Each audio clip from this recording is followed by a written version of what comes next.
Bilisan mo, Apo! Kailangang makahanap tayo ng masisilugan bago pa bumuhos ang napakalakas na ulan! Ay, nako! Ayan na nga! Lumakas na! Hindi ko na kayang itulak ito. Kailangan kong magpahinga muna, Apo! Lola, dito na lang po tayo sa gilid. Ang bigat na po ng kariton dahil sa putik. Ay, nako! Parang hindi na titigil itong ulan. Kapit lang, Apo, ha? Hahanap tayo ng mas magandang masisilungan. Lola, ang lamig po. Parang hindi ko na po nararamdaman yung mga daliri ko. Halika po. Pupunasan ko ang mukha mo. Ay, basag-basa ka na. Kung alam ko lang na uulan, ay sana'y nakapagdala tayo ng payong. Ay, Lola! Huwag ka matakot, Apo. Normal lang yan, ha? Alam mo ba, noong bata ako, ang sabi ng nanay ko kapag kumikidlat, abay nagpipicture lang daw ang Diyos sa langit. Talaga po. Pero ang lakas po ng kulog eh. Eh kasi nga, luma na raw ang kamera ng Diyos. Oh, ayan, nakangiti ka na. Lola naman eh, ang corny niyo po. Ay naku, Apo, minsan, huwag kang makinig sa takot mo. Eh, tulungan mo na ako. Itulak na ulit natin ang kariton. Sigurado po kayo? Matapang tayo? Abay, oo naman. Tignan mo nga, oh. Ilang bagyo na ang nalampasan natin. Pero hindi tayo nasiraan ng bahay. Wala naman po tayong bahay eh. Oo nga, wala tayong bahay. Pero may karito naman tayong nasisilungan pansamantala. Hindi po pansamantala, kundi pansamantagal po. Yan ang Apo ko. Alam mo, Apo, minsan ang buhay ay parang ulan. Hindi natin alam kung kailan titigil o kailan lalakas. Pero alam mo kung bakit nakakatagal tayo. Bakit po, Lola? Kasi nagtitiwala tayo sa Diyos. Nakanlungan ng mga taong walang ibang inaasahan kung hindi siya lamang. Lola, tingin niyo po oh, may ilaw po doon. Oo nga po, mukhang may waiting siya doon. Halika, itulak pa natin ang kariton. Dahan-dahan lang. Kaya natin to, Lola. Isa, dalawa, tulak! Ay, konti na lang, Apo. Konti na lang. Patuloy nilang itinutulak ang kariton sa gitna ng malakas na ulan. Ang kanilang mga yapaka ay sumasaluksok sa maputik na daan, habang ang kidlat ay kumikislap sa madilim na kalangitan. Sa kanilang paglalakad, napansin nilang mas malakas ang agos ng tubig papunta sa tulay. Bagamat hindi itong karaniwang kanilang ruta, napilitan silang humanap ng mas malapit na masisilungan dahil sa walang tigil na ulan at hangin. Ang dating tahimik na tulay ngayon ay nababalot ng kadiliman. At bawat hakbang ay may dalang hindi maipaliwanag na pangamba. Sa bawat kislap ng kidlat, ang kanilang mga anino'y sumasayaw sa sementong dingding. Lumalaki at lumiliit na parang isang nakatatakot na palabas. Lola, may naririnig po akong mga yabag. Tahimik ka lang, Apo. Baka hangin lang yan. Hindi po hangin yun, Lola. May tao po. Dito ka lang sa tabi ko. Huwag kang aalis. Lola, natatakot po ako. Gusto ko na pong umalis dito. Sandali lang, Apo. Hindi tayo pwedeng lumabas sa ulan. Mas delikado. Lola, may dalawang anino ng tao po sa dingding. Kapag sinabi kong takbo, tumakbo ka. Huwag kang lilingon. Diretso lang. Hindi po. Kung tatakbo naman ako, magkasama po tayo, Lola. Apo, Makinig ka sa akin. Mas mahalaga na makaligtas ka. Kung maghihiwalay tayo, mas makaliligtas ang isa sa atin. Uy, may maglola pala rito. Mukhang swerte tayo ngayong gabi, ano? Kung sino man kayo, wala kaming pera. Hayaan nyo na kami. Hindi naman pera ang hanap namin, Lola. Kundi ang apo mo. Lola, ayoko po. Anong kailangan ninyo sa apo ko? Hindi na mahalaga kung ano man ang kailangan namin sa apo mo. Kukunin namin siya at ibibenta sa amo namin nangongolekta ng mga bata. Mga demonyo kayo! Tamaan sana kayo ng kidlat sa masasama ninyong balak sa apo ko! Kunin natin ang bata! Sige! Huwag kayong lalapit kung hindi sisigaw ako! Sa tingin mo, may makaririnig sa'yo mula dito sa silong ng tulay? Walang kabahay-bahay dito. Malayo ito sa mga tao. Maharangan na ng kulog at kidlat ang sigaw mo. Kaya wala nang makatutulong sa inyo. Kunin ang bata! Ay, Tara, Diyos sige! ko! Tulungan niyo kami! Ay, wag! Maawa kayo sa apo ko! Akin na! Kung ano man ang masama ninyong binabalak, huwag niyo nang ituloy! Kami na lang ang magkasama sa buhay! Kami na lang ang nag-aasahan! Pakiusap, huwag niyong kunin ang apo ko! Kung hahayaan mo kami sa gagawin namin, bibigyan namin kayo ng parte sa pagbebenta ng apo mo. Ganyang bata ang gustong-gusto ng aming amo. Makikipagpatayan ako! Huwag lang makuha ang apo ko! Mga demonyo kayo! Tamaan sana kayo ng kidlat! Kailangan bilisan natin. Kapag tumila ang ulan, sigurado ako may dadaang mga tao rito. Umalis ka dyan, tanda! Sige! Balitan! Subukan ninyong kunin ang apo ko! Magkakamatayan tayo! Aba, may kutsilyo siya. Kutsilyo ang maparol. Ito ang baril. Ano laban mo dito? Lola, natatakot po ako. May baril po sila. Huwag mong barilin ang matanda. Usapan lang natin, bata lang. Hindi tayo sagutin ni boss kapag babarilin mo yan. Gago! Itatakutin lang natin. Mika, takbo! Ngayon na! Lola! Huwag niyo nang habulin ang apo ko! Pare, hawakan mo matanda. Hahabulin ko ang bata. Huwag niyo pong sasaktin ang lola ko! Kung ayaw mong saktayamin siya, huwag ka lumayo. Sumama ka sa amin. Huwag kang makinig sa kanila, apo! Umalis ka na! Iwan mo na ako! Iligtas mo ang sarili mo! Papatayin ka nila, apo! Ibibenta ka sa mga taong kumukuha ng laman ng bata! Tumakbo ka na! Saan ka pupunta, baby girl? Tingnan mo to. Kumikislap ang kidlat. Kapag naabutan kita, itatara ko ang kutsilyo na ito para makuha ko ang lamang loob mo. Lola! Ano pong gagawin ko? Hindi ko na po kayang lumayo. Natatakot na po ako, Lola! Bika! Tumakbo ka na! Huwag kang titigil! Huwiga!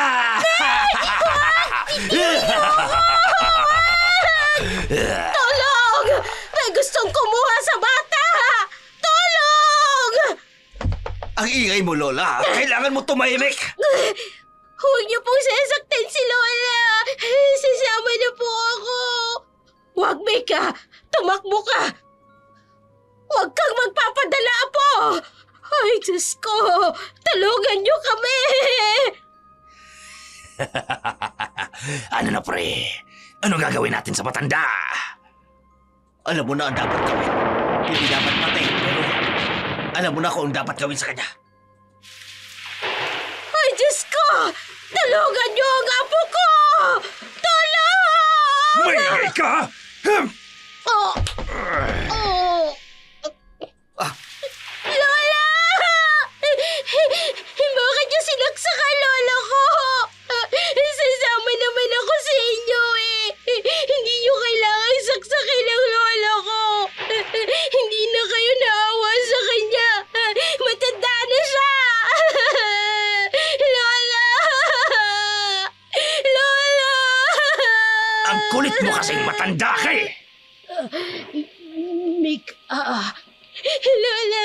Lola, bangon po kayo, please. Bangon na po kayo, Lola. O ano? Nakita mo ba kung anong napala ng lola mo? Takbo ka na. Hindi ko po kayo iiwan. Lola, please po, please. Tara na, bata. Wala ka nang magagawa dyan. Bitiwan niyo siya.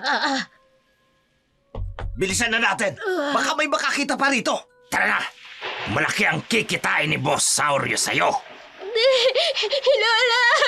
Bilisan mo lang. Lola! Ano? Lola! Dali na! Huwag ka na maingay! Sumama ka na! Patawad po! Dali! Dito! Patawad po, Lola! Bilis! Tayo! Patuloy na umiiyak si Mika. Nakatingin sa dugoang katawan ni Lola Suling na nakahandusay sa putikan. Ang huling imahe ng kanyang lola, nakahiga, walang buhay sa gitna ng ulan, ay tumimo sa puso ni Mika, nag-iwan ng sugat na hinding-hindi maghihilom. Habang siya'y kinakaladkad palayo ng mga walang puso at masasamang loob, ang ulan at kadiliman ay tila naging saksi sa kanyang pagdurusa. Subalit sa hindi kalayuan, isang liwanag ang unti-unting sumilay. Mga ilaw na parang mga bituin sa gabing mapanglaw. Dala-dala ng mga tanod na umiikot sa lugar matapos marinig ang sigawan. Ang kanilang mga yapak bumabagsak sa katahimikan at papalapit sa kinaroroonan ni Mika at ng kanyang lola. Isang saglit ng pag-asa sa gitna ng trahedya. Bilisin natin. Parang may babae at bata na sumisigaw dito kanina. Oo, dali! Doon! Doon ang gagaling ang sigaw! Dali, tara natin. Kawawa naman sila. Buwisit! May mga tanod! Tulong! Tulong! Pinatay po nila si Lola! Anong gagawin natin ngayon? May tao ba dyan? Lumabas kayo! Bitawan natin to bata. Balikan na lang natin. Pero si Busauro naman, Kap. Gusto mo bang makulong? Ha? Takbo! Lola! Lola! Ay, Diyos ko! May duguan dito! Bato, anong nangyari? Sinong gumawa nito sa'yo? Hindi ko po sila kilala. Bis! May krimen sa tulay. Kailangan ng ambulansya at pulis. Bata, halika na. Bitiwan mo naman si Lola. Hindi po. Hindi ko po siya iiwan. Nangako po siya, hindi niya po ako iiwan Hey, tawagan mo ng pulis. Kailangan mahuli ng gumawa nito. Lola, gising na po kayo. Lola, bakit niyo po ako iniwan? Bata, Lola! wala na si Lola, pero kailangan mo maging matapang para sa kanya. Patuloy na bumubuhos ang ulan habang ang mga ilaw at sulo ay sumasayaw sa dilim. Saksi sa isang gabing puno ng lungkot at pagkawala.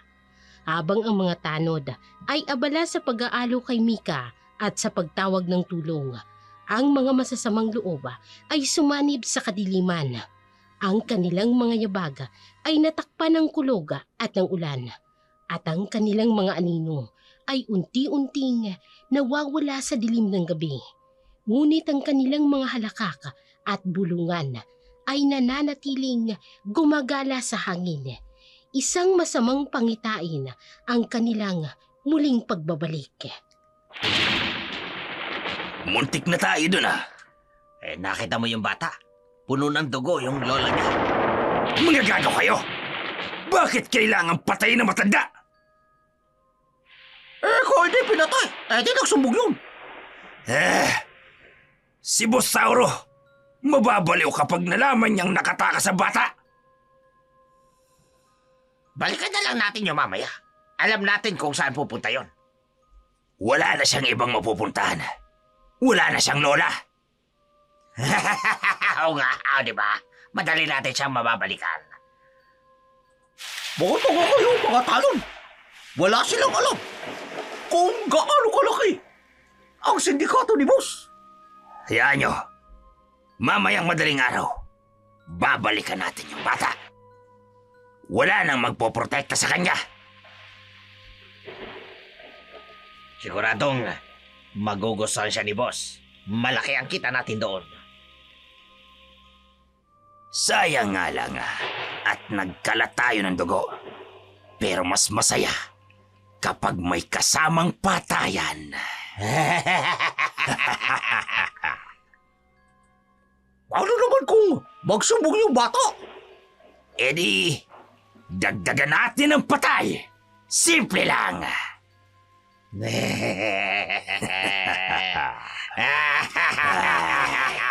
Tara na.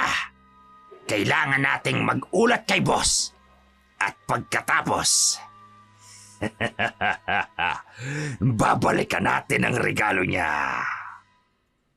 Habang nakayaka pa rin si Mika sa katawan ng kanyang lola at habang hinihintay ang mga tanod na humingi ng tulong, iniwan muna nila ang bata at humingi ng saklolo sa mga kasama nito. Ang tanod naman na naiwan ay bumili muna ng sigarilyo sa hindi kalayuan. Kaya habang umiiyak si Mika, dumating naman ang tiyuhin nito na parehong may pagnanais na ibenta siya sa taong naghahanap ng mga bata. Mika, pamangkin ko. Tiyo Anding, bakit po kayo nandito? Ngayong wala ng hilaw kong ina, ako na ang mag-aalaga sa'yo. Bakit po may tila kayong lupit? Alam mo, malaki ang halaga mo kung ibebenta kita. Mas mapapakinabangan pa kita. May panggastos pa ako para sa pagpapalibing ng lola mo. Katulad ka rin nila. Kasamahan ka ng mga lalaking pumati kay Lola. Tama ka. At ngayong wala ng sagabal, sigurado akong malaki ang kikitain ko sa'yo. Pero pamilya mo kami ni Lola. Bakit niyo po ginagawa to? Wala akong pakialam sa pamilya. Pera lang ang mahalaga. Tulong! Tulungan niyo po ako! Halika rito. Tumigil ka. Patay na ang lola mo. Wala na siyang magagawa. Bakit po? Kadugo niyo po si Lola. Sa mundong to, pera lang ang mahalaga. At ikaw, ang magiging daan para yumaman ako. Tulong! Tulungan niyo po ako! Anong sumigaw? Tulong! Lola! Lola! Nakawala si Mika mula sa pagkakahawak ni Andres at tumakbo ng tumakbo. Nakarating siya sa isang makitid at madilim na iskinita, malapit sa ilog. Ang amoy ng nabubulok na basura at ang ingay ng mga daga ang bumabalot sa paligid. Sa kanyang harapan, maitim na tubig ng ilog. Sa likod ay ang kanyang tiyuhing papalapit sa kanya. Hanggang dito ka na lang, Mika. Hindi ka na makatatakas. Chong! Parang away niyo na po. Ayoko pong sumama. Ilang taon kitang binantayan para kay Boss Sauro.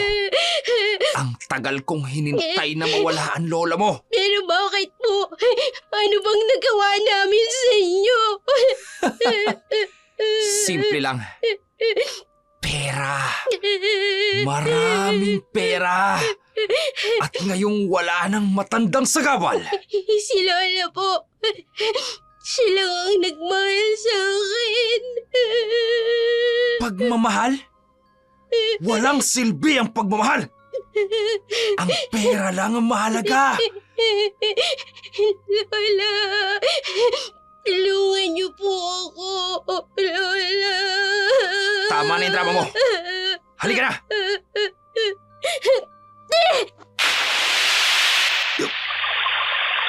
Buisit! Mika! Bakit tumalong ang tarantadang batang yon sa ilog? Ang lalim nito! Mika! Mika, lumabas ka dyan! Mika!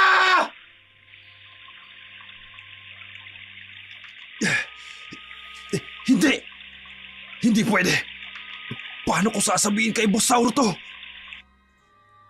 Maya-maya, dumating na rin ang mga tanod na tutulong na kunin ang bangkay ng lola ni Mika. Kaya sa takot na mahuli ng mga tanod, tumakbo papalayo si Andres. Iniwan ang madilim na iskinita kung saan nawala ang kanyang pamangkin sa maitim na tubig ng ilog. Matapos ang pagtakas ni Andres, kumalat ang balita sa buong pamayanan tungkol sa batang tumalon sa ilog. Kinabukasan, nagtipon ng mga tao sa tabi ng ilog, dala-dala ang mga lambat at lubid. Naghahanap ng bakas ng batang naglaho sa dilim ng tubig.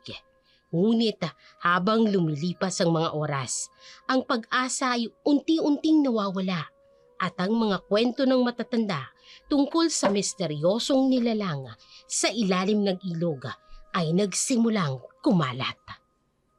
Ay, ilang oras na tayong naghahanap. Wala pa ring bakas. Kawawa naman ang bata. Kahapon lang pinatay ang lola niya. Ngayon siya naman ang nawawala. Oy, malalim na ang bahaging ito ng ilog. Maraming lumot at basura sa ilalim. Alam ba ninyo, may naninirahan daw dyan sa ilalim. Ay, anong ibig sabihin ninyo?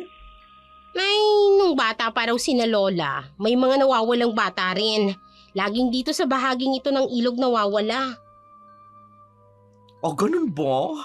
Naku, Aling Rosa, huwag naman kayo manakot. Aba, hindi ito sa pananakot.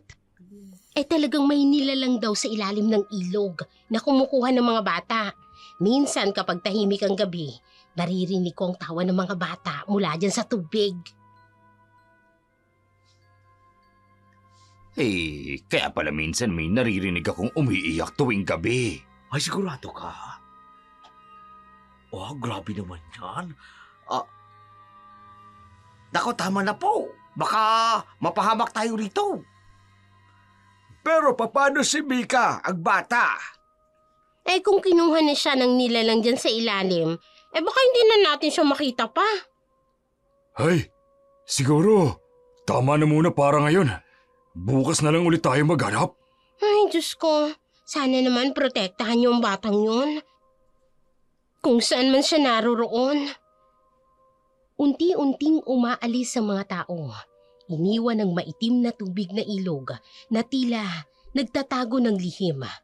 Ang hangin ay malamig at ang agos ng tubig ay tahimik na nagdadala ng mga misteryong hindi maipaliwanag.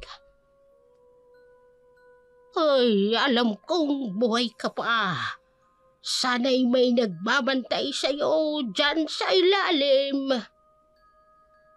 Sa ilalim ng ilog, habang ang mga tao sa itaas ay patuloy na naghahanap, isang mahiwagang liwanag ang bumabalot kay Mika mula sa kadiliman ng tubig. Siya ay napalayo sa mundo ng mga buhay hanggang sa isang kakaibang lugar na hindi naaabot ng sinuman. Sa pagmulat ng kanyang mga mata, tumambad ang isang mundo na hindi niya pa nakikita kailanman. Nasaan po ako? Ligtas ka na, anak. Sino po kayo? Bakit hindi ako basang-basa? Ako si Andrea. Huwag kang matakot. Patay na po ba ako? Katulad po ng lola ko? Hindi. Hindi, Mika. Buhay ka pa. Iniligtas kita mula sa ilog. Bakit po? Bakit po kayo may liwanag? Kasi hindi ako katulad ng iba. Isa akong diwata, Mika. Diwata? Akala ko po, Kwento lang yun. Maraming bagay sa mundong ito na hindi may paliwanag ng tao. At ikaw, Mika, may babala ako sa'yo.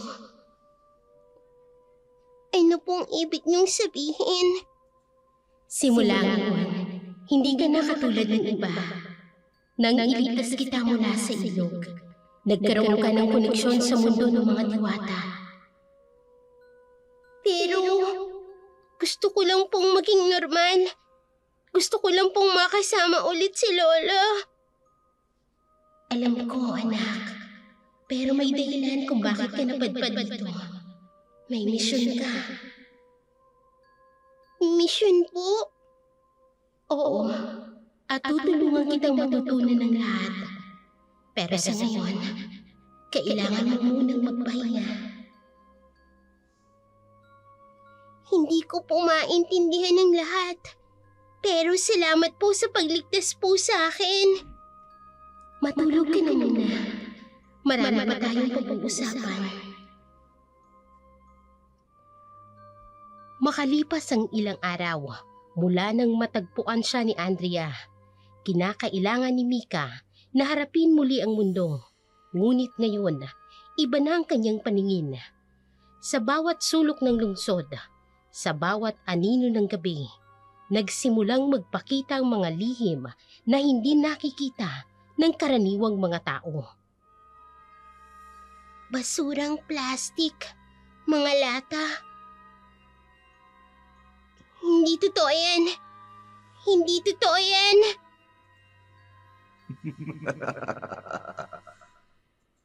Hindi totoo yan.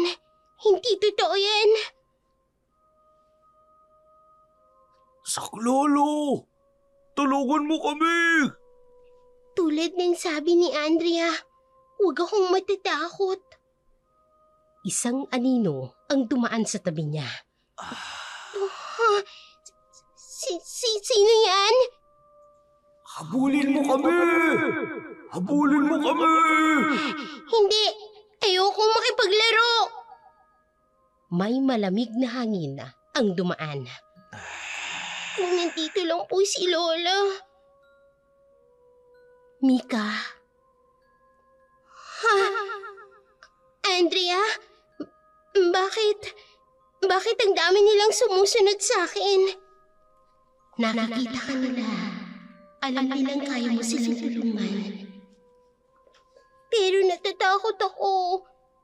Ayoko pong marinig ang mga boses nila. Nagpatuloy ang mga tawa at bulungan sa paligid. Huwag kang matakot. Ito ang regalo ko sa iyo. Ang makita ang mga hindi nakikita ng iba.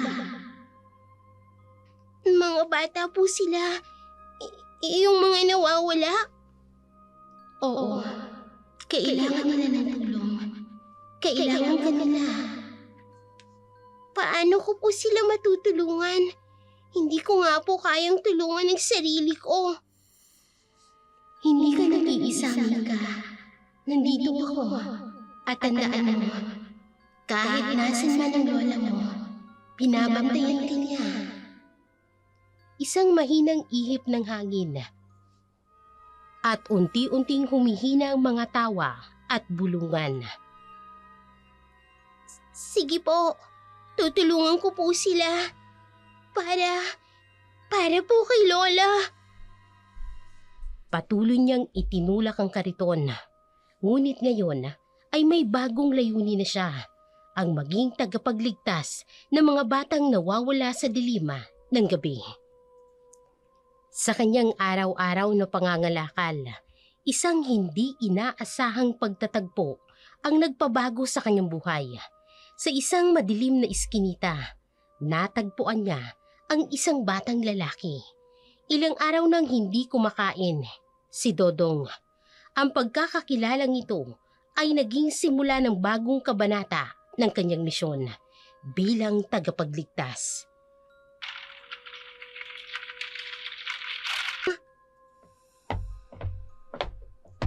Bata, okay ka lang?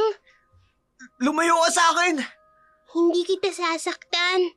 Gutom ka na ba? May pagkain ako. Bakit mo ako tinutulungan? Kasi parang ako rin noon. Nagugutom at natatakot. Eto oh, tinapay. Sorry. Hintay! Sandali! Sandali lang! Nasaan na yung bata? Amoy ko siya. Malapit lang. Hindi sila normal. Mabilis na nagkubli si Mika sa likod ng kariton. Malapit lang yung bata na amoy ko eh. May amoy din dito. Baka amoy mo yan. Hindi ko rin alam. Huwag sana nila akong makita. Huwag sana. Asan na yun? Wala. Hangin lang siguro yan. Tara na. Bakit hindi nila ako nakita? Dodong, hihintayin kita. Babalik ka rin. Pagkatapos ng hindi inaasahang pagkakita kay Dodong at ang pagkatuklas ng kakayahang maglaho, hinanap ni Mika si Andrea para sa mga sagot. Natagpuan niyang diwata sa tabi ng ilog kung saan unang nagbago ang kanyang buhay. Ang liwanag na bumabalot kay Andrea ay mas malinaw na ngayon sa kanyang mga mata, tulad ng mga bituing sumasayaw sa hangin. Andrea! Andrea! Mika, bakit ka nagmamadali? Yung mga lalaki na may mahahabang kuko, hindi nila ako nakita. Napansin mo rin? Pero paano? At saka kanina, nakita kitang pinatumba yung isa pero wala namang nakakita. Mika, may dapat kang malaman. Ang simbolo ninyo, parang bituin. Hindi ako ordinaryong tao. Ako ay isang diwata na nagbabantay sa ilog nito. Diwata? Pero bakit ako lang ang nakakakita sa iyo? Pinili kita, Mika, nang tumalon ka sa ilog. Nakita ko ang tapang mo. Pero natatakot ako. Ang katapangan ay harapin ang takot, kahit natatakot ka. Dito niyo po ba ako nakita? Simula noon, pinili kitang maging tagapagligtas ng mga batang katulad mo. Kaya pala may naririnig akong boses at nakikita ang mga anino.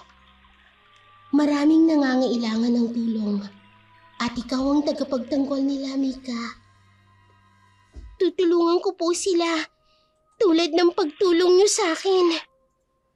Ang simbolo sa noo ni Andrea ay kumikislap at ang hangin ay may dalang kakaibang init at lamig. Samantala, pagkalipas ng ilang araw, isang pamilyar na anino ang muling nagpakita sa buhay ni Mika habang nagbubungkal siya ng basura. Si Dodong, ang batang tinulungan niya noon, ay lumapit muli. Parang isang pusang takot, ngunit umaasang may matatagpuang kanlungan.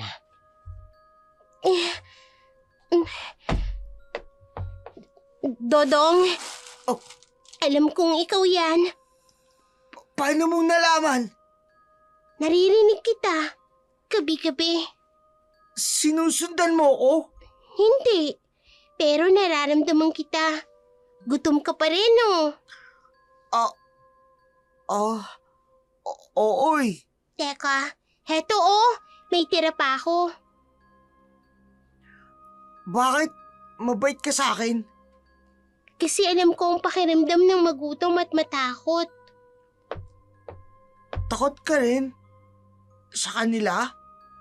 Oo, pero hindi na ngayon. Akin na to Paano ka hindi na natatakot? May nagturo sa akin na hindi ako nag-iisa.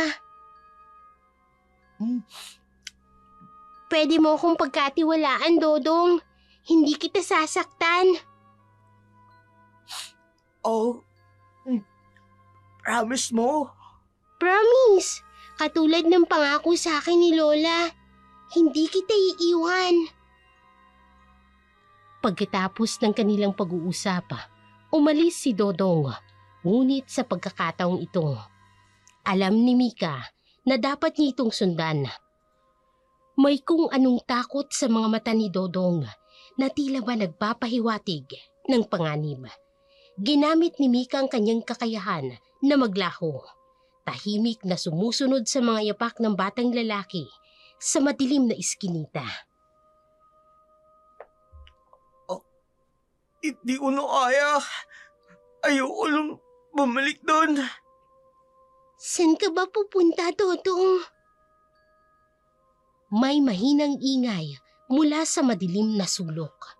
Hindi pa ako dapat bumalik. Baka nakasunod sila. May kung ano dito. Hindi, ayoko na. Sandali, Dodong! Saan ka pupunta? Pumasok si Dodong sa isang madilim na kalye. Hingal na hingal. Patawad po. Hindi ko sinasadya. Anong ginagawa mo? Kanino ka humihingi ng tawad? Ayoko na. Ayoko na maging katulad nila. Hindi kita iiwan, Dodong. Hindi kita pababayaan. Sa pagsunod kay Dodong, natagpuan ni Mika ang kanyang sarili sa harap ng isang lumang bodega na papaligiran ng dilim at kasamaan. Dito nabunyag ang masakit na katotohanan. Ang sindikatong nagpapahirap kay Dodong ay mas malala pa sa kanyang inaakala. Habang nakatago sa likod ng mga lumang kahon si Mika, nakatanaw sa loob ng bodega. Nasaan si Dodong? Bakit hindi pa siya bumabalik? Patawad po. Gutom lang po ako. Gutom? Binigyan ka naman namin ng pagkain, hindi ba? Pero, hindi pa sapat eh. Diyos ko, anong ginagawa nila sa kanya? May kausap ka kanina, di ba? Yung batang babae. Hindi po. Wala po. Dodong! Huwag ka na magsinungaling. May nakakita sa iyo. Hindi ko po sinasadya eh. Gutom lang po talaga ako. Alam mo bang mahalaga kay Boss Sauro ang batang yon? Hindi ka basta-basta makakatakas. Si Bosauro? Ngayon, parurusahan ka namin. Hindi po. Please lang po, hindi ko na po ulitin. Kumabog ang dibdib ni Mika, nagmamadaling tumingin sa paligid. Andrea! Andrea, tulungan mo ko! Kailangan kong iligtas si Dodong! Isang mahinang liwanag ang lumitaw sa tabi ni Mika. Maghintay ka, Mika. Hindi pa ito ang tamang oras. Pero sinasaktan na siya nila. Kailangan nating malaman ang buong plano nila para mailigtas hindi lamang si Dodong, kundi ang lahat ng mga bata. Patuloy sa pag-iyak si Dodong sa loob ng bodega. Si Mika ay pilit na pinipigilan ng sarili. Iniintindi ang mas malaking laban na kailangang paghandaan. Pagkatapos malaman ang tungkol sa sindikato, sinundan ni Mika si Bosauro ng mag-isa. Kahit na binalaan siya ni Andrea. Sa isang madilim na gabi, nakita niyang lalaking nagpapahirap sa mga batang katulad ni Dodong. Ngunit hindi niya inaasahan ang susunod na mangyayari. Isang transformasyon na magpapakita ng tunay na anyo ng kasamaan. Saan siya pupunta? May ibang amoy. Huwag mo akong mararamdaman. Please. amoy ng batang babae. Isang batang natatakot. Biglang nagbago ang tindig ni Sauro. Tila ba may nangyayari sa kanyang katawan. Anong nangyayari? Oras na! Ang anyo ni Sauro ay unti-unting nagbabago. Ang kanyang balat ay naging itim. Ang mga kuko ay humahaba. At ang mga mata ay nagniningning sa pula. Isang nakatatakot na halimaw ang lumitaw.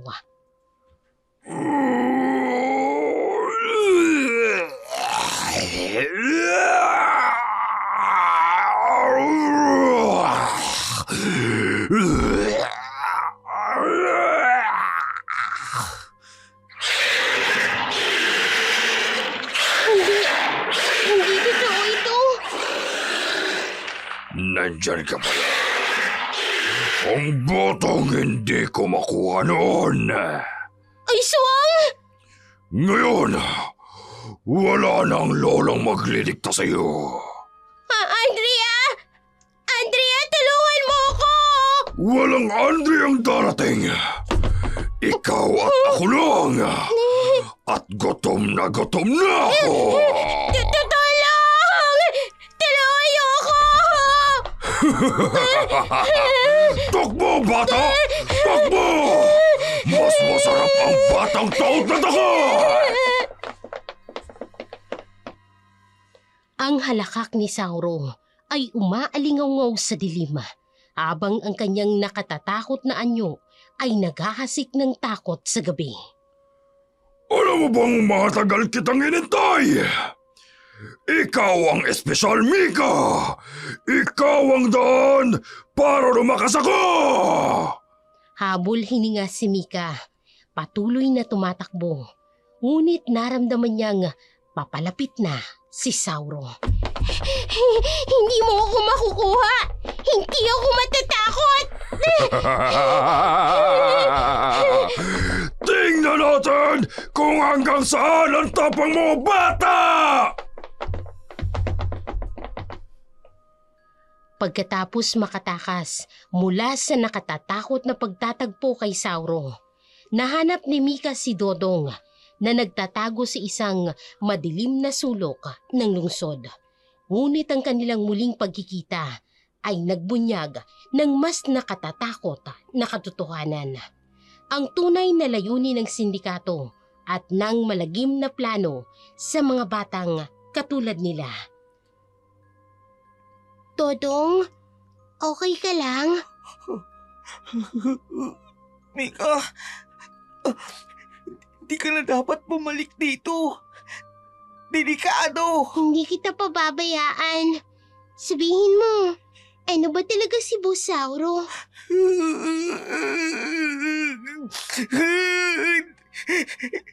Hindi siya tao. Nakita ko siyang nagbago ng anyo. Ano siya? Sunsyo, kumakain ng mga bata. Kumakain ng mga bata? Sa kabiluan ng buwan, kinukuha niya yung mga walang magulang eh. Kaya pala maraming nawawala. May bahay siya, malayo sa bayan. Doon niya dinadala yung mga bata. Amoy dugo. Parang laging may patay sa bahay na yun. Anong ginagawa niya sa kanila? Una, pinapakain. Tapos pag malapit na yung kabilukan ng buwan, kinukuha niya na. Tama na, hindi ko na kaya. Nakita ko yung mga mata niya. Pulang-pula. Tsaka yung ngipin niya parang may patalim. Malapit na ang kabilukin ng buwan. Ayoko lang bumalik doon. Ayoko maging pagkain niya. Hindi ka na niya makukuha. Hindi ko hahayaang mangyari yun. Paano? Napakalakas niya. Tsaka marami siyang tauhan eh. May tutulong sa atin. hindi tayo nag-iisa. Nararamdaman mo ba? Ganyan yung hangin sa bahay niya. Malamig at amoy kamatayan. Kailangan nating iligtas ang iba, Dodong, bago pa ang kabilukin ng buwan. Habang pinag-uusapan nila ang plano, isang pamilyar na anyo ang lumabas mula sa dilim. Ang tiyuhin ni Mika na si Andres, ngunit hindi na itong dating kilalang tao. Sa liwanag ng buwan, ang pagbabago sa kanyang mga mata at ang kakaibang ningning ay nagpakita ng mas malalim na lihim. Kaya pala mabaho rito. May daga palang nagtatago. Mika, Chong, bakit kayo nandito? Ang tagal kitang hinanap. Pamangkin, kasama mo palang paboritong alaga ni boss. Hindi ka ang tiyuhin ko. Hindi mo ba ako namimiss? Alam mo ba kung gaano kahalaga ka kay boss? Ha? siya yung tagapaghanap ng mga bata. Tumahimik ka! Ilang taon kitang binantayan para kay boss. Tapos itong pesteng to ang sisira. Natatakot ka ba, pamangkin, ha? Hindi mo ko dapat takbuhan. Biglang may lumabas mula sa dilim, si Sauro. Napakagulo mo, Mika. Tingnan mo. Espesyal na regalo ko para sa'yo. Ano yan? Isang baril na may pulang bato. Mula sa dugo ng mga batang kinain ko. Mika, takbo! Wala ka nang tatakbuhan, pamangkin. Sumama ka na. Hindi! Saan ka pupunta, bata? Mika! Bumalik ka rito! Titiwan mo ako! Mika, tumakbo ka na! Kakaibang tunog mula sa yero at mga iyak ng bata.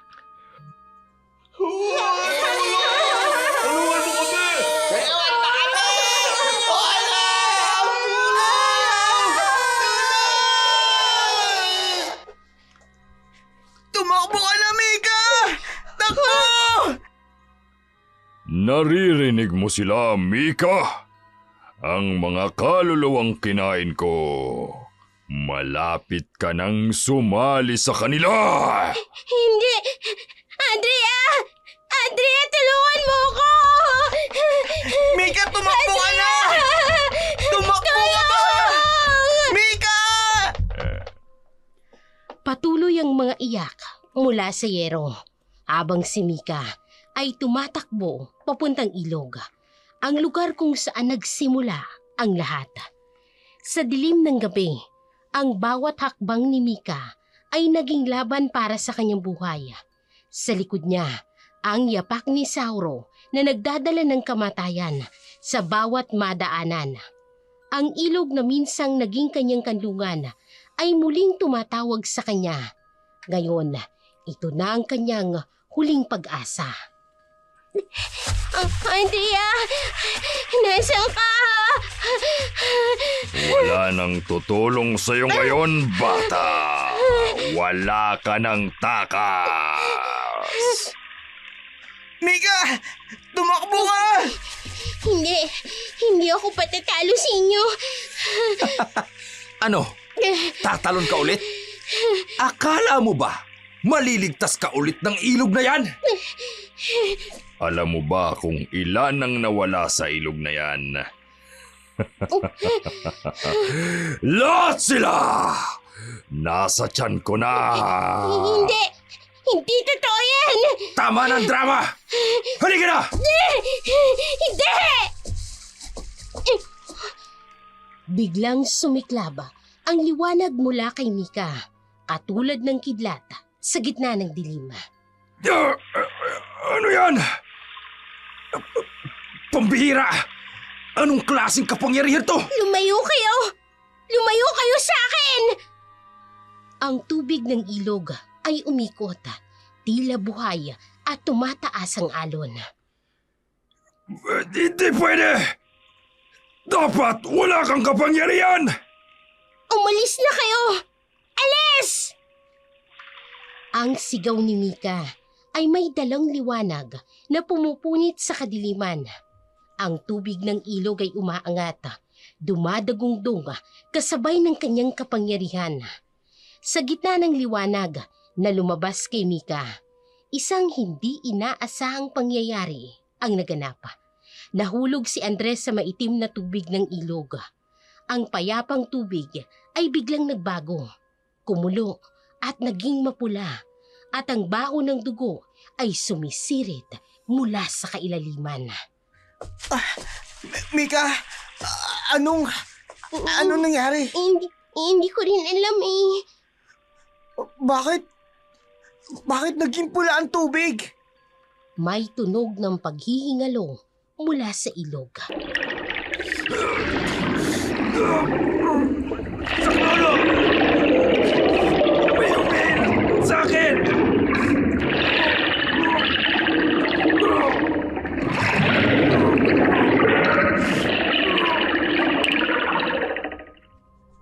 Mika, may amay na umihila sa kanya!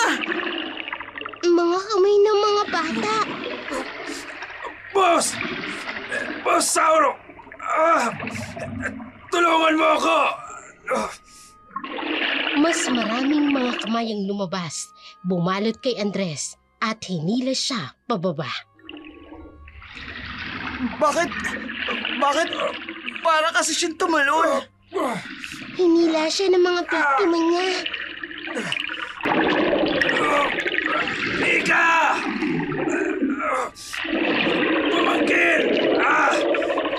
Tulungan mo ako!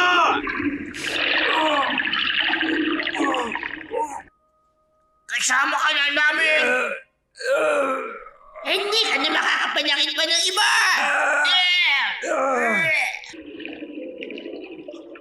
Narinig mo ba, Mika? Yung mga boses nila. Oo, mga boses ng mga batang kinain nila. Unti-unting nilamon ng ilog si Andres.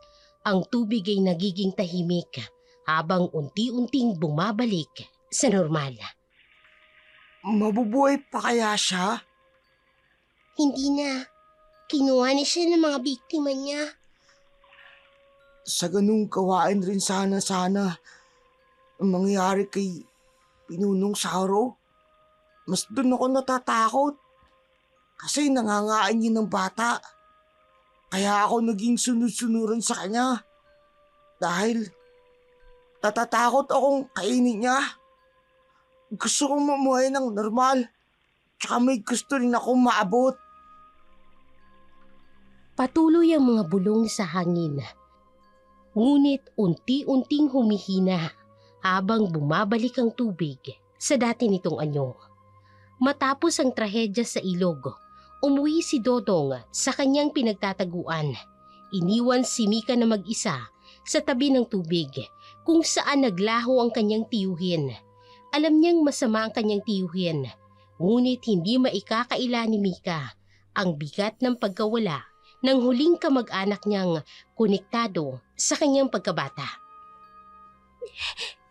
Chong, kahit na masama ka, hindi mo pa rin dapat na sinapit ito.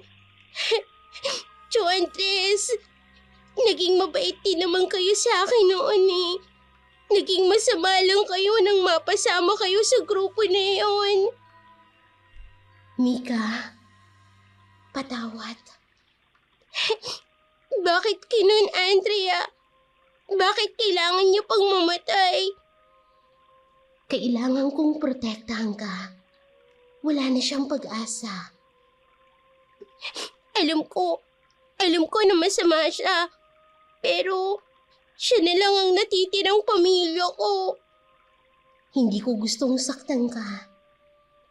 Narinig ko sila, yung mga bata.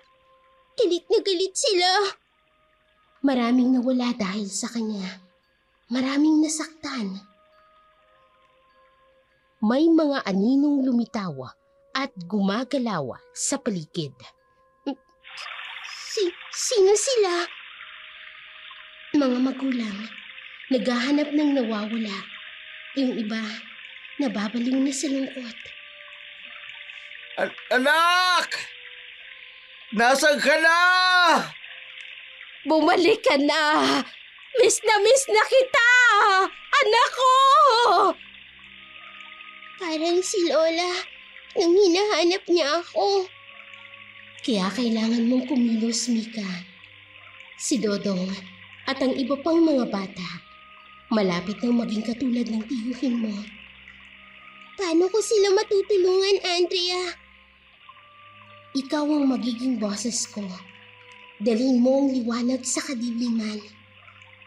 Pero paano? Malapit na ang kabilukan. Kapag dumating ang gabing yun, magbabago ang lahat. Kailangan nating iligtas siya bago sila maging katulad ng tiyuhin mo.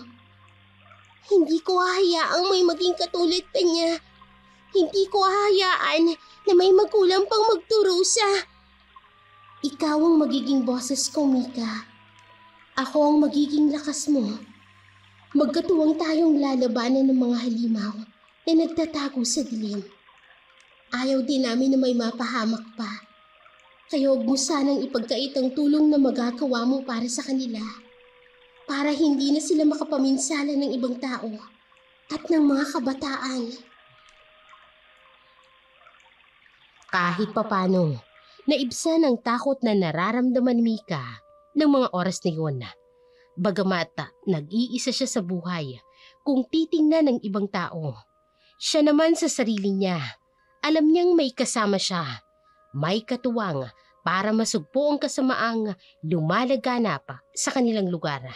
Subalit, bagamat may kasama, pero hindi pa rin mawala sa kanyang isip ang mga sandaling kasama niya pa ang kanyang lola. Nakatulog na lamang si Mika sa ilalim ng kanyang kariton, bagay na lagi niyang ginagawa sa tuwing matutulog sila, saan man sila abutan ng kanyang lola. Kinabukasan, habang si Mika ay nasa kanyang kariton, isang binatang pulis ang may bakas ng laban ni Sandro ang lumapit. Ang kanyang mga galos at pasa ay nagsasalaysay ng mga nakatatakot na katotohanan sa lugar. Ikaw si Mika, tama? Opo. Pero, bakit niyo po ako kilala? Pasensya na kung ginulat kita. Pulis ako. Nag-aalala kami sa mga bata rito. Marami ng batang nawawala sa lugar na to. Gusto mo ba kumain muna? Po? Para po talaga sa akin yan? Oo. Napansin ko kasi mag-isa ka lang dito. Kailangan mo ito. Tumango si Mika at dahan-dahan na kinuha ang pagkain. Binuksan ito at kumuha ng tinapay. Alam mo, ang tapang mo. Ang hirap siguro ng ginagawa mo. Pero nandito ka pa rin. Mag-isa kang kumakayod. Nasaan pala mga magulang mo? Wala na po sila. Sinong kasama mo sa buhay? Wala na po. Kamamatay lang po ni Lola nung nakaraang linggo. Pinatay po siya ng masasamang loob. Kawawa ka naman. Gusto mo ba sumama sa akin?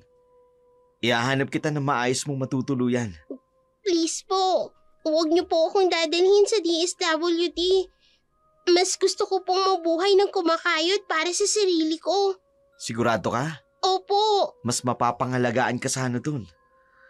Pero nakakahanga ang iyong determinasyon, ang iyong pagsusumika para mabuhay. Opo. Kailangan ko pong maghanap buhay. Kahit minsan, nakakatakot po. Nakita ko ang mga batang kasing edad mo lang. Hindi kayang ginagawa mo, pero ikaw, hinahanap mo at hinaharap mo mag-isa. Kahanga-hanga ang ginagawa mo, bata. Tahimik na ngumingiti at namumulang pisngi Patuloy siyang kumakain ng dahan-dahan.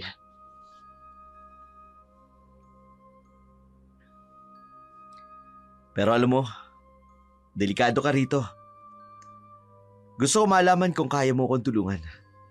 May mga tao kasing nawawala at sa tingin ko, alam mo kung bakit. Hindi ko po sigurado kung dapat ko pong sabihin. Hindi kita pipilitin. Pero nandito ako para tumulong. Tingnan mo ito.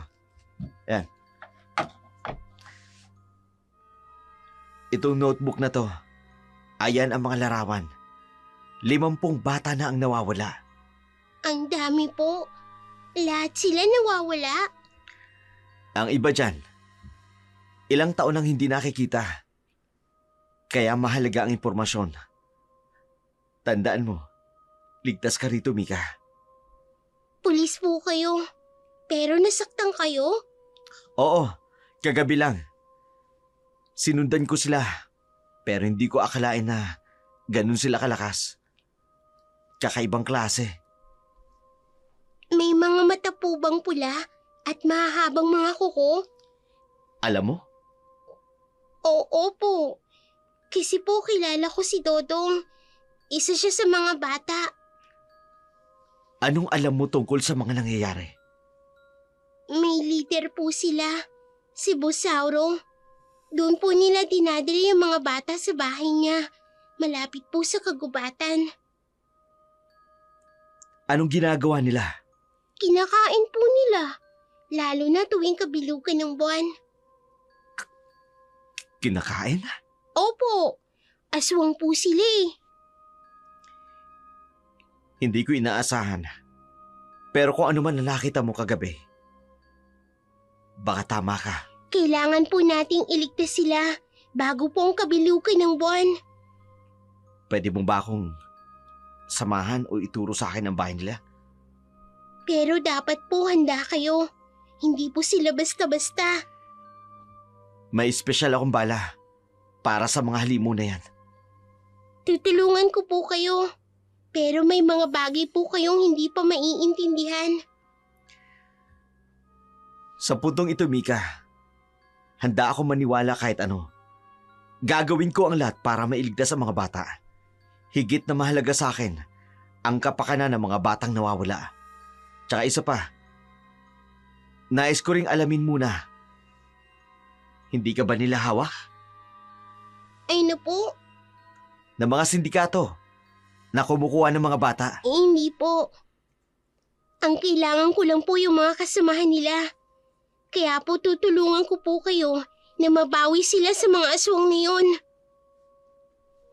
Hindi nagkamali si PO1 Sandro Matulina ng nilapitan. Tamang-tama, naghahanap din ng makakatulong si Mika para makawala sa pagkaalipin ng aswang ang mga bata. Kahit paano, lalo siyang nabuhayan ng pag-asa. Lumipas pa ang mga araw, dumating ang kabilugan ng buwan. Hindi buo sa isip ni Mika kung anong gagawin o kung gagawin ba ng pulis ang pangako nitong tutulungan ang mga bata. Pero buo na sa isip niya, dumating man o hindi ang pulis, handa siyang tulungan ng kaibigang si Dodong. Pumunta na si Mika sa kanilang tagpuan ng pulis na nagtanong sa kanya. Kakaiba ang kalangitan ng mga oras na iyon. Tila namumula ito sa dugo. Tila ba may hibla ng liwanag na nagmumula sa ibang daigdig. Habang pinagmamasdan, napansin ni Sandro na may kausap si Mika kahit walang ibang tao sa paligid. Sinong kausap ng batang ito? Wala naman ako nakikita. Si Mika nakikipag-usap kay Andrea sa gilid. Tila wala siyang naririnig sa sinabi ni Sandro. Alam kong hindi mo ko pababayaan ngayon. Pero, sasabihin ko ba sa pulis na kasama kita? Huwag na. Hindi niya din ako maiintindihan. Kailangan nating kumilos ngayong gabi, Mika. Ito na ang tamang oras. Mika? Oh. Kanino ka nakikipag-usap? Sir Sandro? May nakikita akong anino pero walang tao. Nakikita? Nakikita niyo po? Hindi niya ako nakikita ng buo, pero nararamdaman niya ako, Mika. Mika, una pa lang alam ko Mika kaiba sa'yo. Pero kung komplikado ang sitwasyon, hindi kita pipilitin. Ang nais ko lang, magawa ang trabaho ko, mailigtas ang mga bata. Sir, kailangan nating pumunta sa bahay ni Boss Sandro ngayong gabi. Sa kabilugan ng buwan? Oo, doon nila ginagawang masama. Sandali lang. Base! P1 Sandro ito. Kailangan ko lang na backup sa Woodland. May malaking operasyon tayong gagawin. Okay, copy, Sandro. Papunta na ang team dyan, nakadeploy na. Sigurado ka ba rito? Wala ng oras. Kailangan na natin kumilos bago pa mahuli ang lahat. Mika, may kasama ka bang espiritu? Oo, siya ang nagligtas sa akin noon at tutulungan niya tayong iligtas ang iba pa. Sige, naniniwala na ako sa lahat. Saan ang bahay? Sa gitna ng gubat, may matandang mansyon doon. Maririnig niyo ang iyak ng mga bata. Sa tabi ng ilog tayo magdaraan. Walang ibang madadaanan patungo roon. Handa ka na ba? Opo, sir. Kailangan nating iligtas sila bago pa pumahuli ang lahat. Sa ilalim ng pulang langit, naglakbay sila patungo sa madilim na mansyon sa gitna ng gubat. Ang bawat hakbang ay tila ba binabalot ng kakaibang enerhiya. Parang pinagmamasdan sila ng hindi nakikitang mga mata. Habang papalapit sila, ang katahimikan ng gabi ay unti-unting napapalitan ng mga sigaw at iyak na tila ba mula sa ibang mundo. Mga tinig na puno ng paghihirap at ng takot. Ang malamig na hangin ay nagdala ng hindi maipaliwanag na amoy, dugo at nabubulok na karne na tila sumisingit sa bawat paghinga. Ang mga punong nakapaligid sa kanila ay parang kumakaway, ngunit hindi sa pag-anyaya, kundi sa babala. Ang mga sanga ay tila nabubuhay, nagbubulong ng mga lihim ng lugar na yun. Sa bawat pagyapak nila sa lupa, parang masumisidhi ang bigat ng kanilang nadarama. Parang hinihigop sila papalapit sa isang mas malalim na kadiliman. Si Mika, tahimik ngunit halata ang kaba sa kanyang mukha. Samantala, si Sandro'y mahigpit ang hawak sa kanyang baril habang ang mga mata ay alisto sa bawat anino at tunog. Si Andrea, bagamat tahimik at halos hindi maramdaman ang presensya, ay tila pinagmamasdan ng paligid, handang tumugon sa anumang oras. Sa gitna ng nakabibinging mga sigaw, isang malinaw ang narinig nila, isang boses na puno ng kasamaan.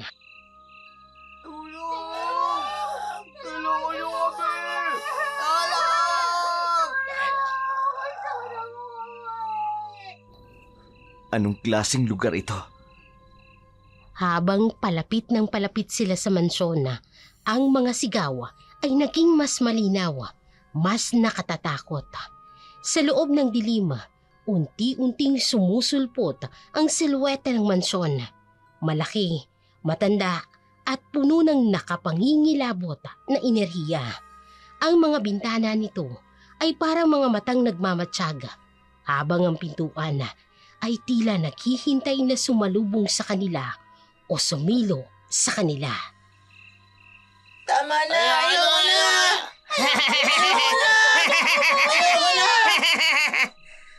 Diyos ko, anong ginagawa nila sa mga bata? Pinabago po sila.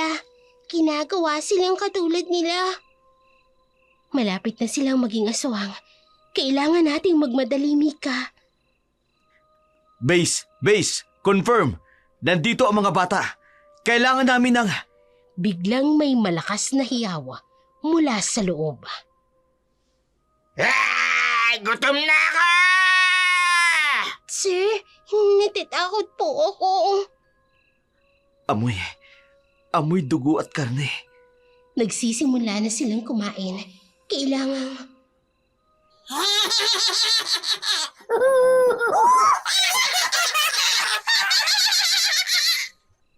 Hindi. Hindi normal ang mga ito. Dodong, sana hindi pa huli ang lahat para sa kanya. Isang malakas na sigaw mula sa loob ng mansyon. Mga anak ko! Oras na para sa inyong bagong bahay! Alpha Team, nasaan na kayo? Kailangan namin ng... May paparating. Magtago kayo. Ngayon na.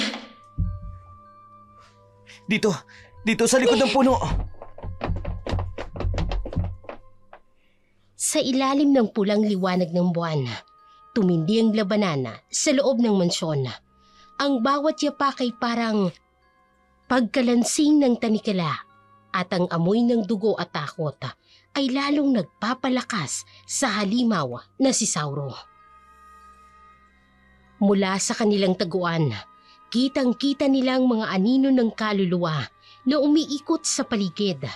Gumagalaw na parabang hinahatak ng isang hindi nakikitang puwersa.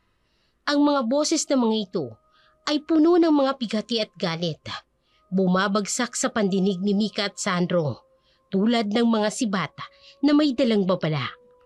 Ang amoy ng dugo at nabubulok na laman ay parang mas sumisidhi sa bawat paghinga nila. Ang sahig na kahoy sa ilalim ay nagkakalansing, tila nagbabanta na magbigay ng kanilang lokasyon. Ang paligid ng mansyon ay nagmistulang buhay. Bawat dingding at sulok ay nagkukwento ng kasamaan na tila nananatili sa lugar. Ang mga sigaw ng mga bata mula sa itaas ay nagdadala ng mas matinding bigat sa hangin, habang ang halakhak ng mga halimaw ay tumutugon dito na parang musika sa kanilang pandinig.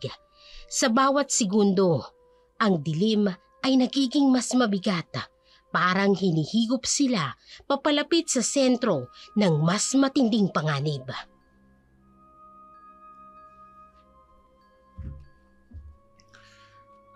May mga bisita pala ako. Huwag kang gagalaw! Pulis ako! Pulis! Napakasarap ng amoy ng takot mo! Sir Sandro, natatakot po ako. Hindi niyo ba alam? Sa kabilugan ng buwan, lumalabas ang tunay kong anyo. Mas lumalakas sa mga katulad namin. Dahil ang lakas namin ay nagmumula sa liwanag ng puting ilaw! Sa dilaw na buwan!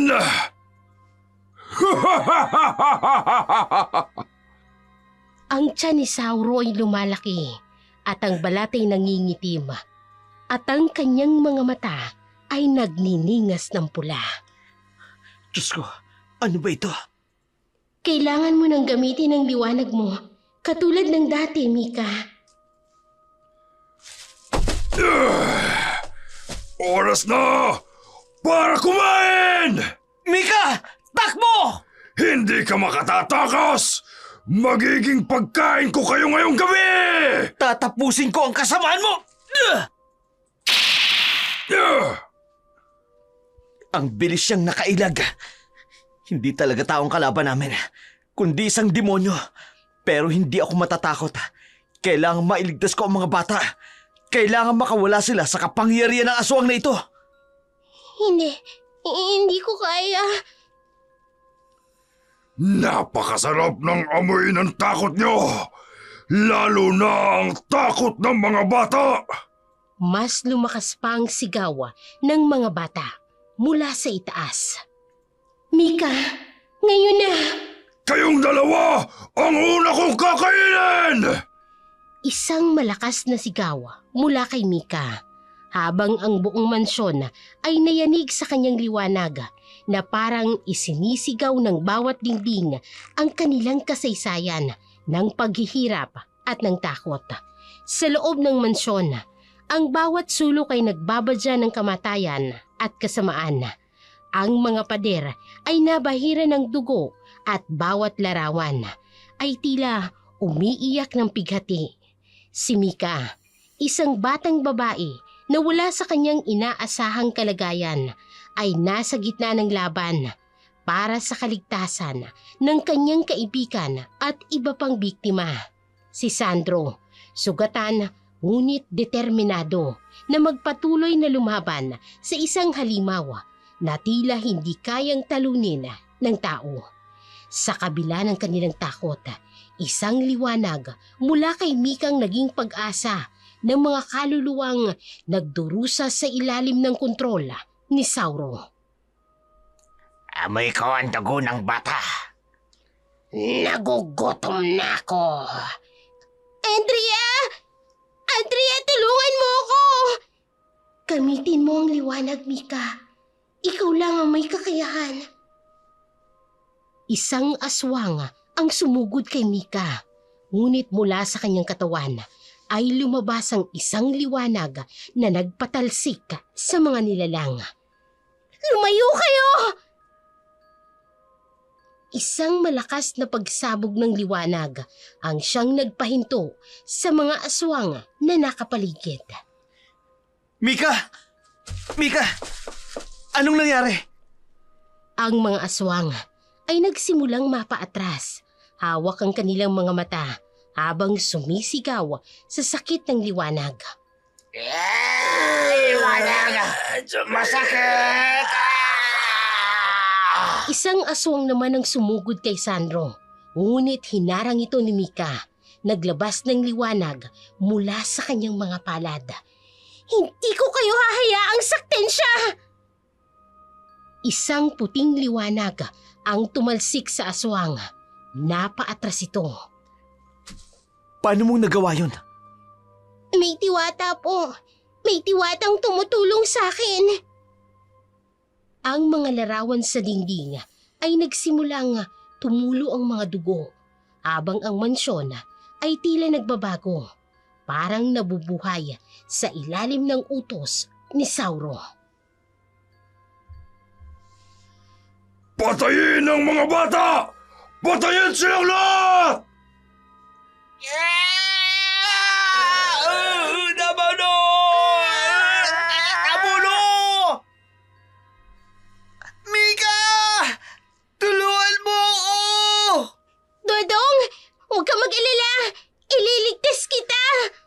Kasama mo ko, Mika. Ililigtas natin siya. Pero sir, tingnan niyo. Ang dami po nila. Sa paligid nila, ang mga aswang ay muling nagtipon. Ang kanilang mga matay kumikislap sa dilim, puno ng kasakiman. Hindi ka nag-iisa, Mika. Huwag kang sumuko. Tandaan mo, ikaw ang pag-asa nila.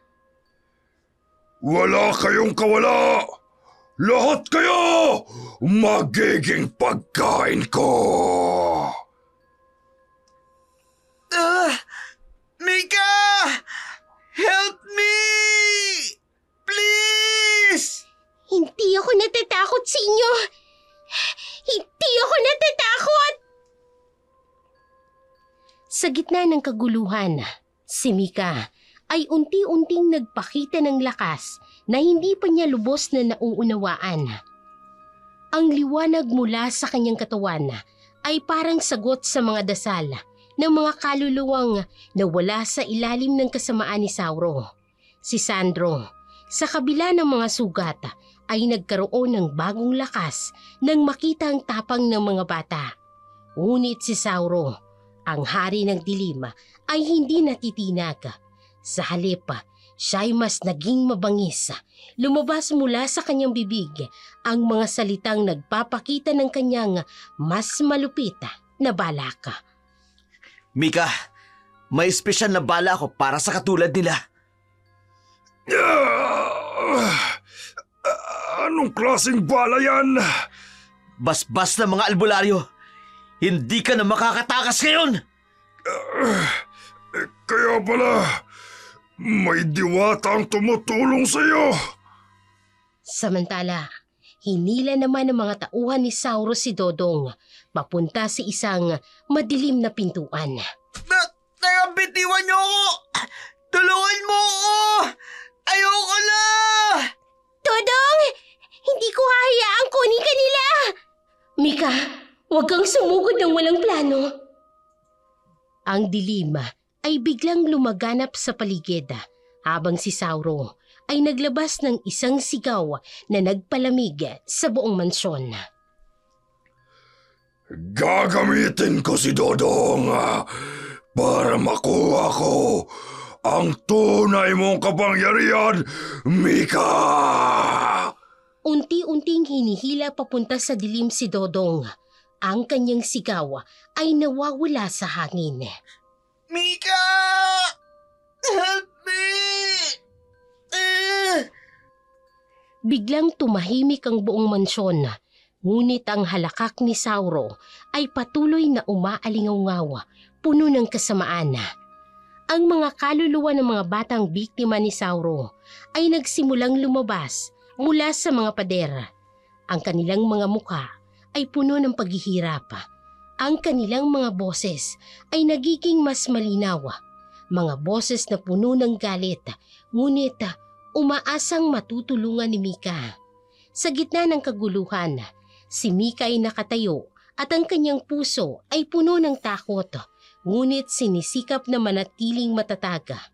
Sa sandaling yun, alam niyang ang desisyong gagawin niya ang magpapasya sa kanilang lahat.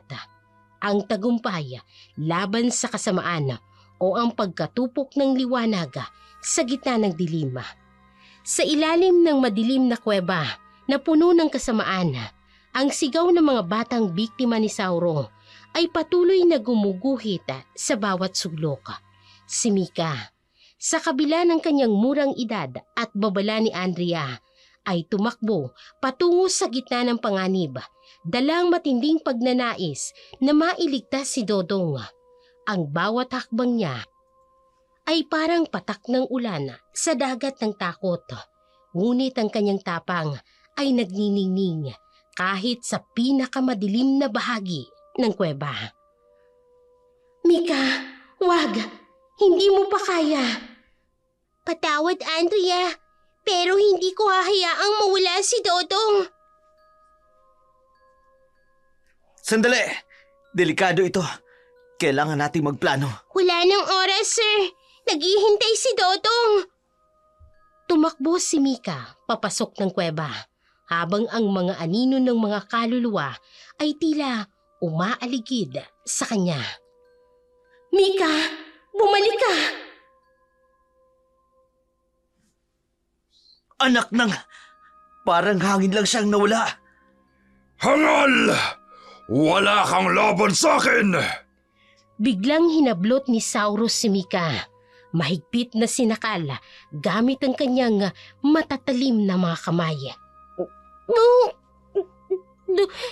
Dodong! Kayong dalawa! Ang una kong pagkain ngayong gabi! Bitiwan mo siya! Ang buong kuweba ay umanig at mula kay Andrea, lumabas ang kakaibang liwanag. Ang bawat sulok ng kuweba ay biglang napuno ng enerhiya na tila mula sa kalangitan.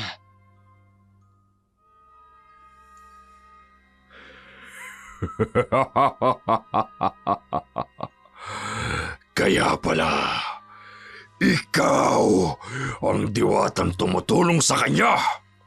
Unti-unting nagbago ang anyo ni Andrea. Ang kanyang katawan ay napuno ng liwanag at ang kanyang likod ay naglabas ng malalaking pakpak na tila gawa sa mga bituin. Hindi ko papayagan na saktan mo pa sila. Isang malakas na pagkulog ang narinig kasabay ng kidlat mula sa itaas. Pinalalakas ang presensya ni Andrea. Anong magagawa mo? Mahinang diwata! Hindi siya mahina. Biglang pumutok ang liwanag mula kay Mika na siyang tumama kay Sauro. Napaatras ito habang ang kanyang kamay ay nasusunog sa liwanag. Ano to? Hindi ka na makakasakit pa ng kahit na sinong bata! Tumakbo si Mika, papalapit kay Sauro. Ang kanyang liwanag ay sumisiklab sa buong kuweba. Ang bawat anino at halimaw na nakapaligid ay nagsimulang maglaho sa bawat hakbang niya.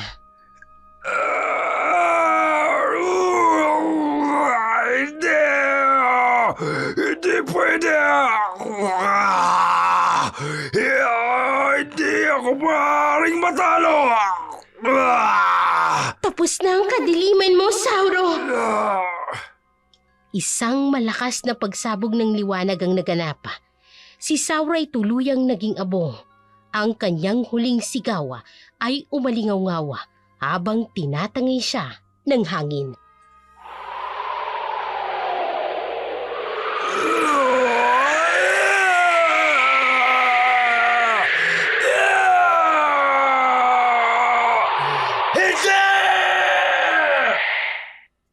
Nang humupa na ang liwanag at naglaho na ang huling bakas ni Sauro, tumigil ang pagyanig sa kuweba. Ang paligid na dating puno ng kadiliman ay nagkaroon ng tahimik, ngunit mabigat na kapayapaan. Si Mika ay hinihingal, nakatayo sa gitna ng lugar kung saan tumayo si Sauro, habang si Andrea ay dahan-dahang bumababa mula sa ere, muling nagiging mas mahina. Dodong! Nasaan ka? Tapos na, Mika. Ligtas ka na. Nakita ko ang ginawa mo. Hindi ko man lubos maunawaan, pero napakalakas mo. Biglang dumating ang backup team ng mga pulis. Dala ang kanilang mga flashlight. Ang mga sinag nito ay tumatama sa paligid. Ngunit ang mga eksenang kanilang nakita ay nag-iwan ng maraming tanong. Sir Sandro, ano ang nangyari dito? Diyos ko! Ano tong mga abo na to? May nakita kaming kakaibang liwanag mula sa labas. Parang milagro. Siya ang nagligtas sa amin. Oh, ang batang ito. Hindi po ako. Ang diwata pong tumulong sa akin. Ang mga pulis ay nagtinginan sa isa't isa. Hindi makapaniwala. Mula sa paligid ay lumabas ang golden dust at dahang-dahang bumalot sa kuweba na parang sumisimbolo ng bagong simula. Habang unti-unting bumabalik ang kuweba sa normal, ang mga biktima ni Sauro ay natagpuan sa mga sulok ng mansyon. Bawat isa ay sugatan, ngunit buhay. Ang bawat isa ay muling nagkaroon ng pag-asa. Si Mika, sa kabila ng kanyang takot at pagod, ay tumayo kasama si Andrea at Sandro. Handa nang harapin ang bagong simula matapos ang isang laban na magpakailanman ay tatatak sa kanilang mga alaala. Sa gitna ng gabi, tahimik habang ang liwanag ng buwan ay tumatama sa labi ng mansyon. Nagsimula nang bumalik ang normalidad, ngunit sa kabila ng tagumpay laban kay Sauro, naiwan ang sugat ng nakaraan. Mga bata na kailangan muling matutong mabuhay at mga alaala ng trahedya na kailangang harapin. At sa mga sandaling ito, nagsimulang lumitaw ang bagong anyo ng pag-asa. Wala na. Hindi na siya makakapanakit pa ng kahit na sinong bata. Nagbayad na siya sa lahat ng ginawa niya. Sa paglabag sa karapatan ng mga batang ito. At sa kanilang kawalan ng kamuwang-muwang. At sa mga inosenteng pinatay niya. Ang mga pulis ay nagpaikot-ikot. Tiniyak ang kaligtasan ng mga bata. Ang iba'y nag-aasikaso sa pagkuha ng mga ebidensya at pagsigurado sa lugar. Sir, kailangan nating matulungan ang mga bata. Maluba ang trauma nila. Akala ko, hindi na kita makikita uli. Nangako ako, hindi ba? Hindi kita iiwan, Dodong. Gusto ko na pong umuwi. Gusto ko na po si mami ko. Habang ang ibang pulis ay iniipon ng mga bata, dumating ang isang team ng DSWD. Nasa kanilang unang hakbang para mabigyan ng proteksyon at suporta ang mga batang nasagip. Sir, i-turn over na natin ang mga bata sa amin. Sisiguraduhin naming matutulungan sila. Salamat po sa mabilis ninyong pagdating. Kailangan makuha agad nila ang tamang gabay. Ang mga bata ay unti-unting inilalapit sa team ng social workers. Ang ilan ay umiiyak pa, ngunit may ilan ding nagiging kalmado na. Huwag kang mag-alala, anak. Ligtas ka na ngayon. Kami na ang bahala sa iyo. Pero, paano po bumalik sila? Hindi na sila makababalik. Nangako ako na hindi ka na nila muling masasaktan, Dodong. Tama siya, Mika. Ang lakas mo ang dahilan kung bakit sila ligtas ngayon. Habang isinasakay ang mga bata sa sasakyan ng DSWD, hindi maikakailang bigat ng mga pinagdaanan nila. Ngunit sa kabila nito, naroon ang bagong pag-asa na hatid ng mga taong nagligtas sa kanila. Mika, maraming salamat. Dahil sa'yo, maraming buhay ang naligtas. Pero hindi pa po tapos. Marami pang batang nawawala. May mga bagong ulat ng mga batang nawawala. Mukhang malawak pa ang saklaw ng operasyon ng masasamang loob. Hindi po kami titigil hanggat hindi natutulungan ang mga bata. Habang papalayo ang sasakyan ng DSWD, natira sina Mika at Sandro sa tahimik na mansyon kasama si Andrea. Alam nilang isang tagumpay ang kanilang nakamit, ngunit may mas malaki pang misyon ang kanilang haharapin. Marami ka pang gagawin. Handa ka na ba, Mika? Palagi, tulad ng pangako ko kay Lola, hindi natin sila iiwan. Ilang araw ang lumipas, ngunit ang bigat ng alaala ng mansyon ay nananatili sa bawat isa. Ang mga bata, bagamat ay ligtas na, dahan-dahan pa lamang nagsisimula sa proseso ng paghilom. Sa bawat kwento ng kanilang nakaraan, unti-unting naaalis ang bigat ng kanilang trauma. Ngunit ang sugat na iniwan ng takot ay mahirap purahin. Huwag kayong matakot. Pwede niyong ikwento sa amin kung ano nangyari. Nandito kami para tumulong. Tinuruan niyo po kaming maging masama. Sabi niyo, mas mabuti raw yun. Mas makapangyarihan. O hindi dahil kay Mika, naging aswang na rin kami. Samantala, si Mika ay naglalakad sa makikitid na kalye ng bayan kasama si Andrea na tahimik na nagmamasid sa kanyang tabi. May nararamdaman akong ibang batang nawawala. Kaya kita pinili, Mika. Alam kong may tapang ka para sa misyon na ito. Lumipas ang mga linggo, ngunit ang anino ng kasamaan ay tila nananatili pa rin. Ang ulat ng mga nawawalang bata ay patuloy na dumarating, nagiging paalala sa hindi pa natapos na laban. Sa kabila nito, si Sandro ay mas determinado na ngayon dahil sa kanyang kasangga, ang batang si Mika, na may liwanag na kayang labanan ang kadiliman. Sir, may ulat na naman pong nawawalang bata. Sa kabilang distrito na naman po ngayon. Huwag kayong mag-alala. May kakilala ako na tutulong sa atin. Sa hindi kalayuan, nakita nila si Mika na naglalakad sa gilid ng ilog. Sa tabi niya, ang anyo ni Andrea ay nagniningning sa ilalim ng buwan. Hindi makikita ng iba, ngunit ramdam ang presensya nito. Handa ka na ba para sa bagong misyon? Oo, tulad ng pangako ko kay Lola. Hindi natin sila iiwan. Sa ilalim ng malamlam na liwanag ng buwan, muling nagsimula ang misyon ni Mika at Andrea.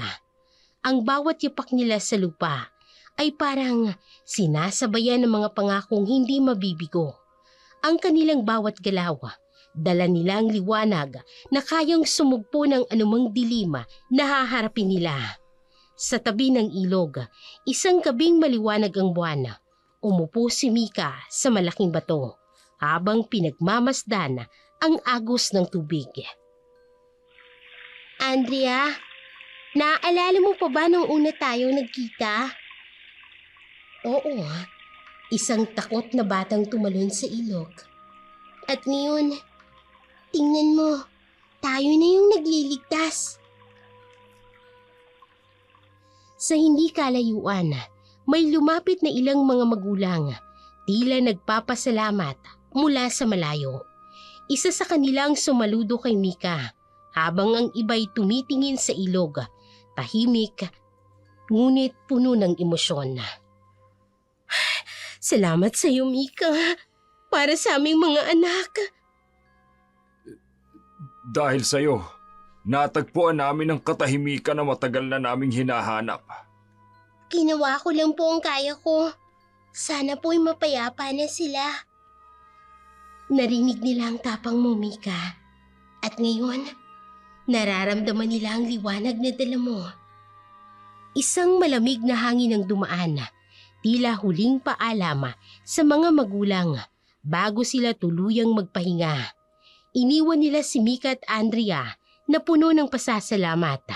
Sa gabing yun, muling nagkaroon ng pag-asa sa bayan, hindi lamang para sa mga nailigtas, kung hindi pati na rin sa mga nawawala pa.